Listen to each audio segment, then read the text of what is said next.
Bom dia a todos, meu nome é Ana Maria, eu sou auditora e instrutora de treinamentos junto à DNV, então estou aqui para falar um pouco dessa revisão da ISO 14001, essa versão que sairá o ano que vem, 2026, ok?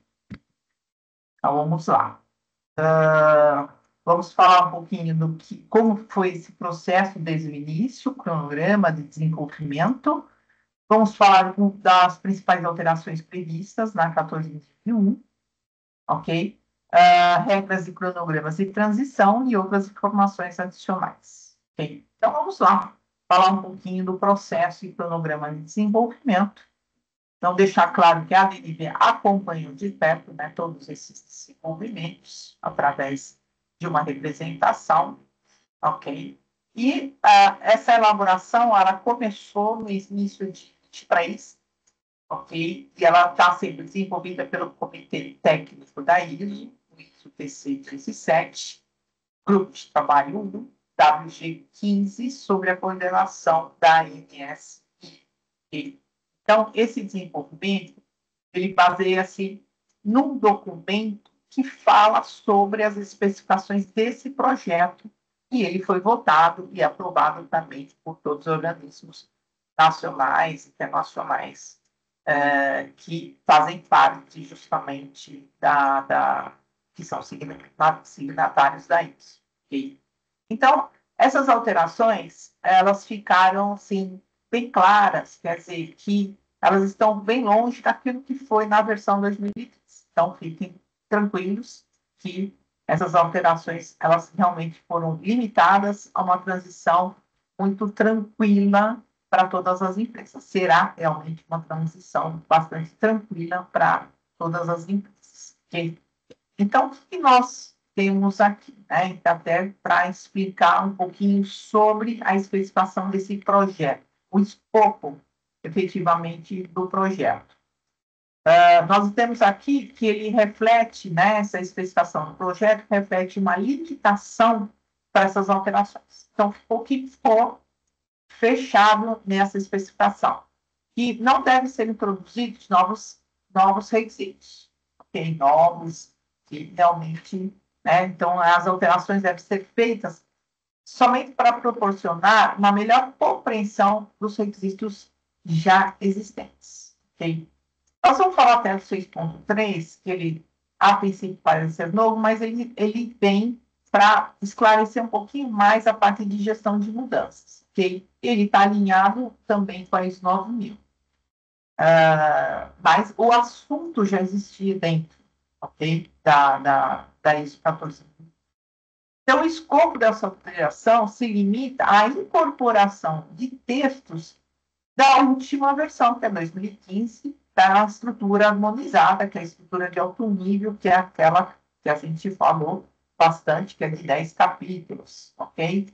Além de tudo, esclarece melhor alguns tópicos chaves, aprimoramento dos anexos, que é legal, porque o anexo ele faz uma explicação melhor com relação às cláusulas, ok? Então, foram incluídas algumas notas, que são notas, geralmente são esclarecimentos, são algumas até exemplos que são colocados no meio do texto, né, no texto da ISO. Então, aí ficou alteração ou só ou a revisão efetiva? Então, para a gente resumir aqui, houve uma votação em fevereiro de 2023, pelo qual seria uma alteração, ok?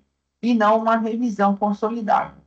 Mas foi alterado isso em outubro de 2024 por efetivamente ser uma revisão, ok? Porque o grupo de trabalho alegou que existiam várias alterações no texto, em vários textos da norma. Então, não seria viável fazer só simplesmente uma emenda, como foi feito agora em função da inclusão do 4.1, 4.2, que é a parte de contexto, partes interessadas, as questões climáticas.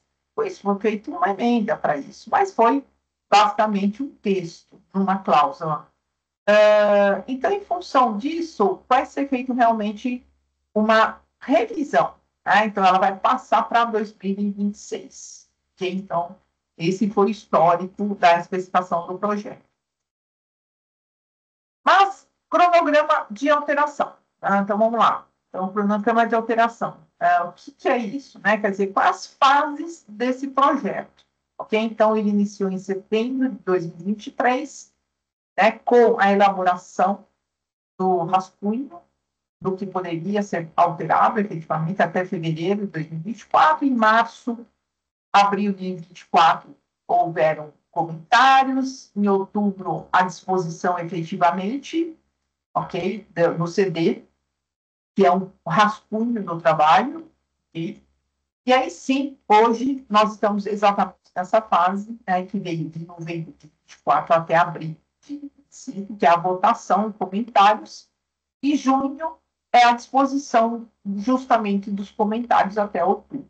Okay?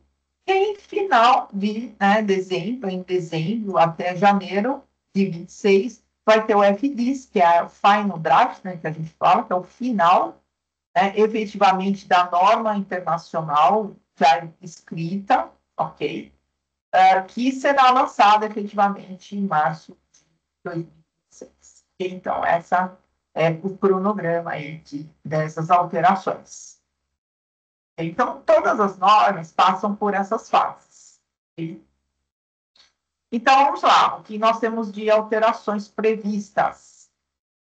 Um ponto que não muda na parte prática mesmo da norma é que foi tirado, né, foi a definição de risco foi removida, que risco era o efeito da incerteza, né, e aí se manteve riscos e oportunidades, então a definição de riscos e oportunidades.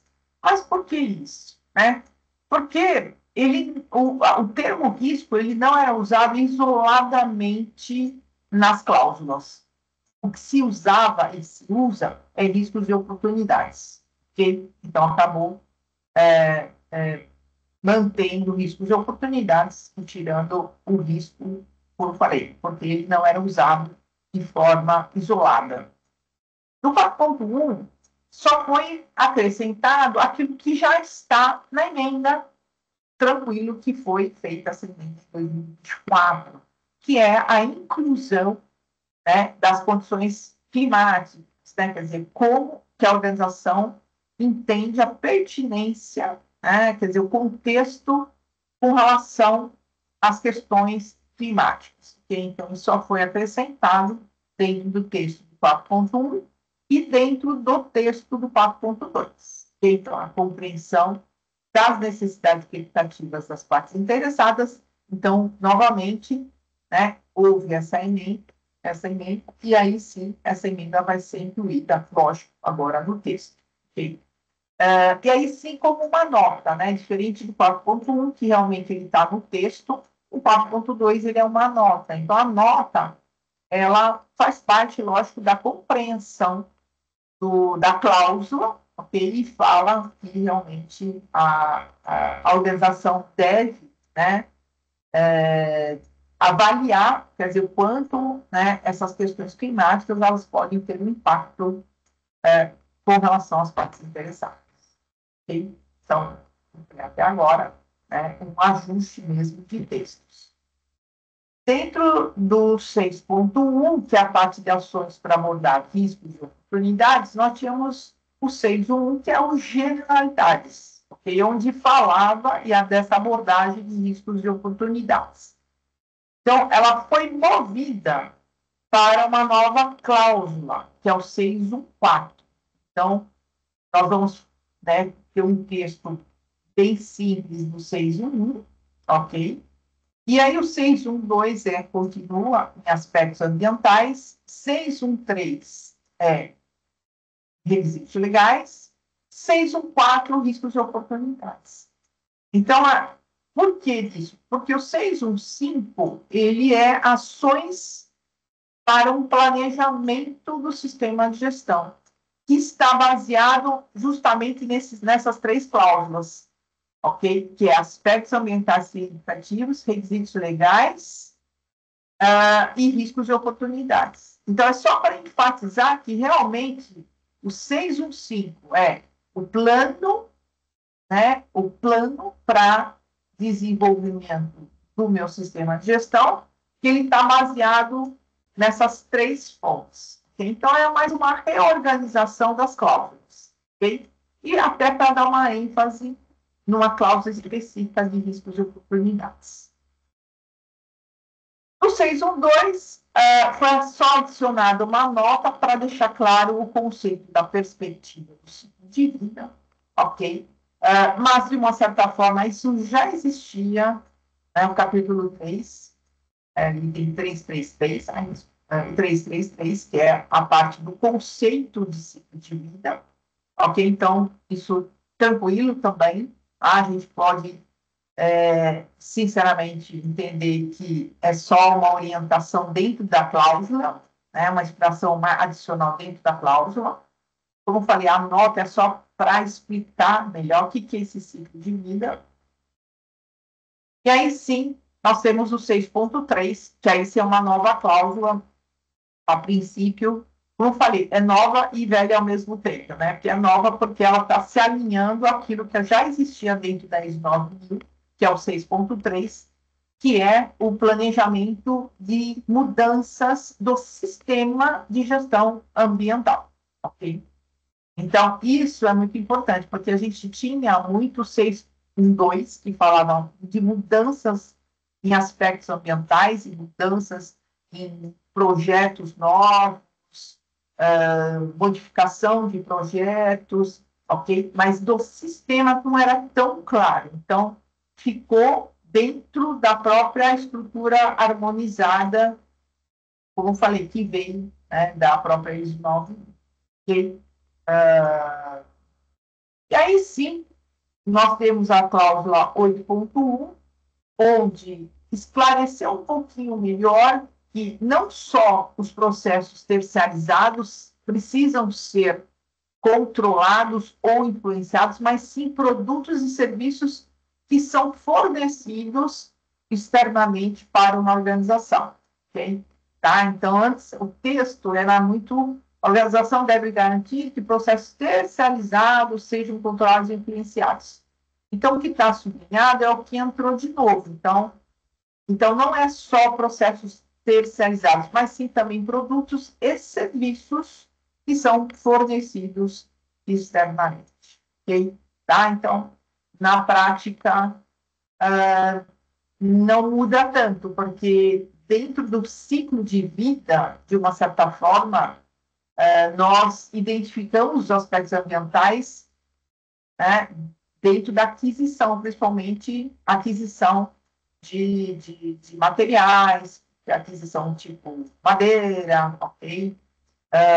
Papão, questões, produtos ou serviços que possam impactar as questões ambientais, né? Serviços de lavagem, de transporte, de uma certa forma já está dentro do ciclo de vida, ok? Mas aí esclareceu um pouquinho melhor, eu acho que também, de uma certa forma, ele igualou muito ao texto da própria ISO 9000, que fala muito de assegurar, né, de garantir que esses processos, produtos ou serviços sejam, né, aquilo, lógico, que são relevantes para o sistema, sejam controlados pela organização.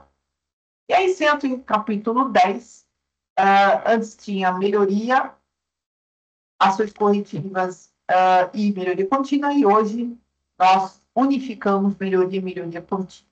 Então, a gente, no capítulo 10, em vez de 3 cláusulas, teremos 2 cláusulas, porque se unificou a questão da melhoria e melhoria contínua.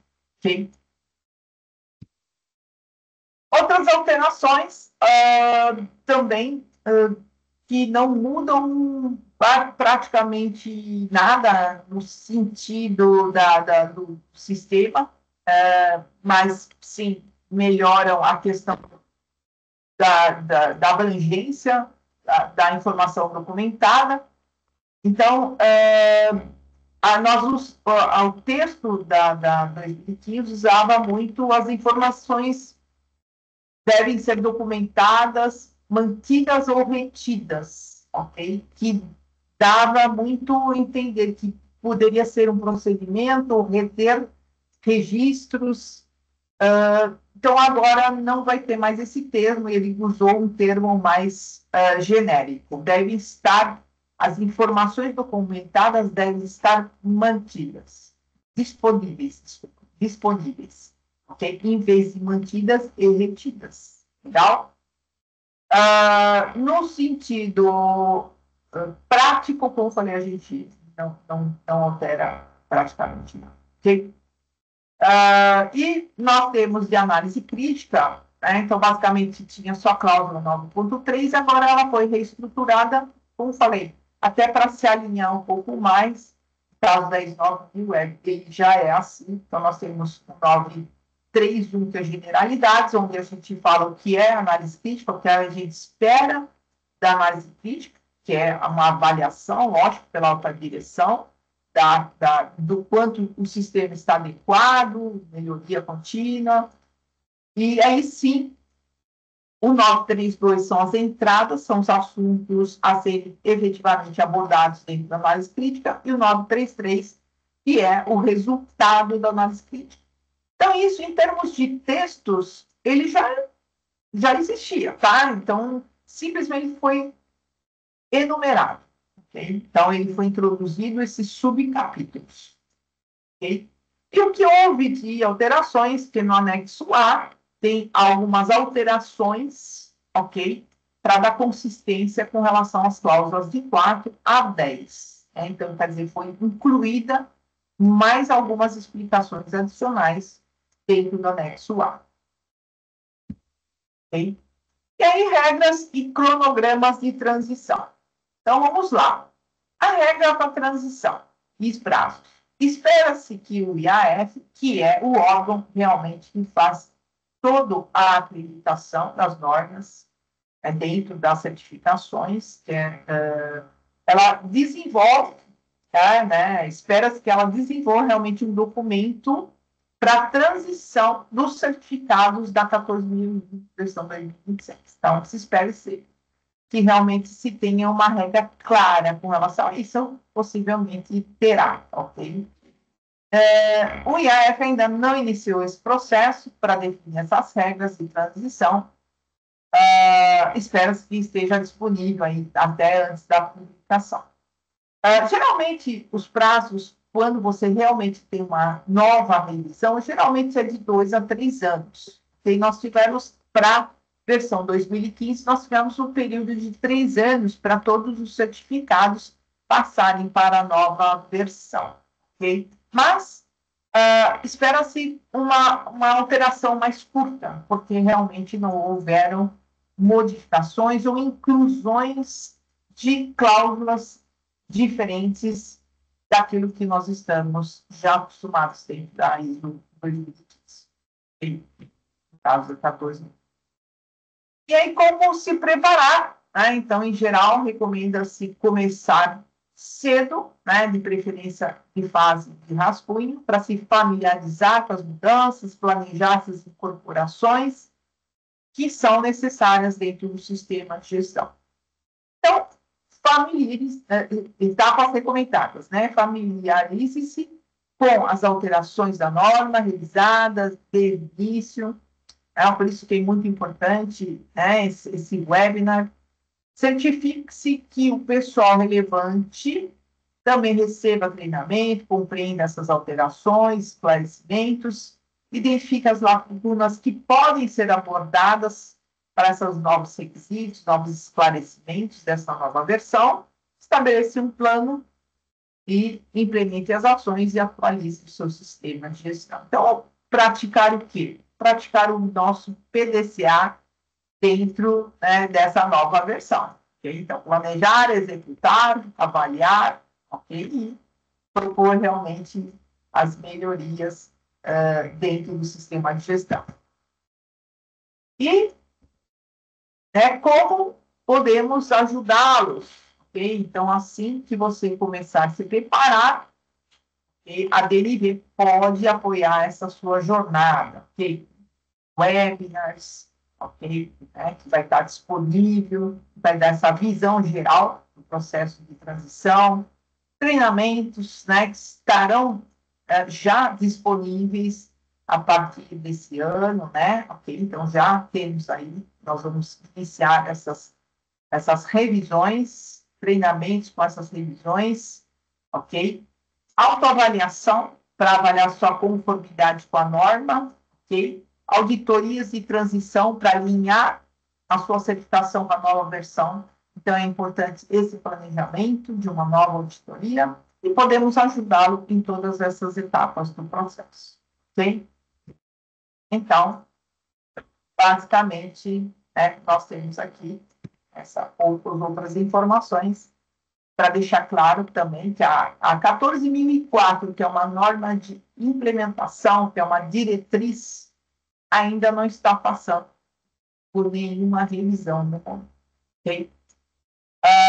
A ISO 9000, para a qualidade, também estará atualmente em processo de revisão. Então, basicamente, ela está dentro do rascunho, ok? Então, por setembro desse ano, entra, né, para essa votação nacional e comentários, rascunho final, março e abril de 2026, com uma publicação outubro, novembro. Ela vai sair um pouquinho depois, né, que é a 14.000, isso já estava previsto. Okay?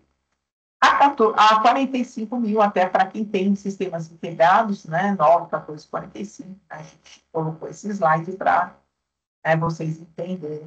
Né? Okay? Então, para a saúde e segurança, o processo começou em julho, ok? E a publicação ocorrerá, a princípio, no planejamento no segundo semestre de 2027. Okay?